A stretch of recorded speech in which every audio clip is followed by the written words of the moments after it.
sound. ఇప్పుడు చూడండి, చాలా మందికి నేను అక్కడ చెప్తుంటాం, ఓంకారం అనేటువంటిది ఒక స్పెల్లింగ్ మాదిరి చూడాలి. Omkar, just take its spelling. ఓం అంటారు.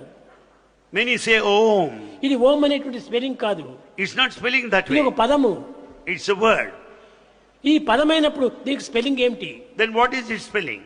ఈ స్పెల్లింగ్ చూడాలంటే ఆ ఊ ఉమ్ ఈ మూడు చేరితే ఓం అనే పదం వచ్చింది. And if you want to know its spelling, A-U-M, A-U-M.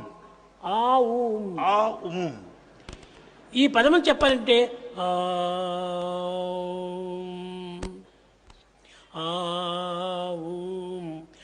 అనేటువంటిది గొంతు నుంచి వస్తుంది. A comes out of the throat. ఊ అనేటువంటిది నోలకు నుంచి వస్తుంది. U comes out of the tongue. అనేటువంటిది పదవి నుంచి వస్తుంది. Comes out of the lips. ఈ మూడు చేరినటువంటి ఓంకారం నాభి నుంచి వస్తుంది. So the combination of the three comes out of the very navel. కనుకనే హృదయ నాళం నుంచి వచ్చేటువంటి ఒక సౌండే నిజమైనటువంటి sound. So the sound that comes out of the heart is the true sound. చాలా మందికి ఆ ఊ ఉమ్ అని చెప్పమంటే స్పెల్లింగ్లే చెప్పుకుంటూ కూర్చుంటారు. And when this is to be said, they go by the spelling only. తెల్లవారుజాము కూడా ఓంకారంలో చెప్పాలంటే ఆ ఊ ఉమ్ అంటారు. In the early hours of the morning, the Omkara is said in a wrong way. మూడింటి యొక్క సేవమేంటి స్వరూపం అని సమకాలంలో దాన్ని ఉచ్చరించాలి. And we have to say, utter Omkara in the correct way. ఎక్కడి నుంచినో ప్లేన్ వస్తుంటది. The plane is dashing ఆ forward. శబ్దం ఎక్కడి నుంచినో లభించినట్టుగా తెలుస్తుంది. And you will be able to know its sound. కానీ దగ్గరకు వచ్చినప్పుడు పెద్దదిగా వినిపిస్తుంది. And you listen. తర్వాత తిరిగి అది ఎక్కడికో పోతున్నట్టుగా కనిపిస్తుంది. And you will also hear the sound from distance. అది నిజమైనటువంటి ఒక ఓంకార శబ్దము. That is Omkara principle. ఆ లోకం నుంచి ఎక్కడి నుంచినో రావాలి.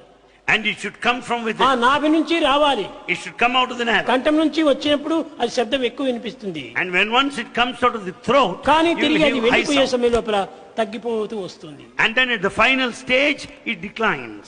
కనుకనే ఈ శబ్దములంతా కూడా సక్రమమైనటువంటి తీసుకున్నప్పుడే మనకు సరైనటువంటి భావన కుదురుతుంది. So we should consider every word in the proper sense and know its meaning. అనేక మంది ఈ యొక్క ప్రపంచంలో ఓంకారాన్ని స్మరిస్తూ ఉంటుంటారు. Many people chant, repeat Omkara. ఎన్ని సంవత్సరంలో చరిస్తుంటారు. They do it for many years. స్వామి ఇన్ని సంవత్సరం నుంచి నేను ఓంకార నాదం చేస్తున్నాను, నాకు ఏమాత్రము భక్తి కుదరటం లేదు. Many come and say, Swami, I have been repeating Omkara, but I am not able to have steady కానీ ఎట్లా devotion. కుదురుతుంది? How is it possible? సరైనటువంటి అర్థంతో నువ్వు చేస్తుంటే కదా, You are not doing it సరైన meaningfully. శృతిలో నువ్వు పెట్టుకుంటే కదా. You don't say it properly. శృతిలో రాగ తాళంలో మూడు కూడా నువ్వు ఏకం కావాలి. And there should be a kind of proper rhythm in the beat. కనుకనే శృతి కూడా ఉంటుండాలి. And the tune is necessary. ఈ శృతి లయము కూడా ఉండాలి. And there should be proper rhythm.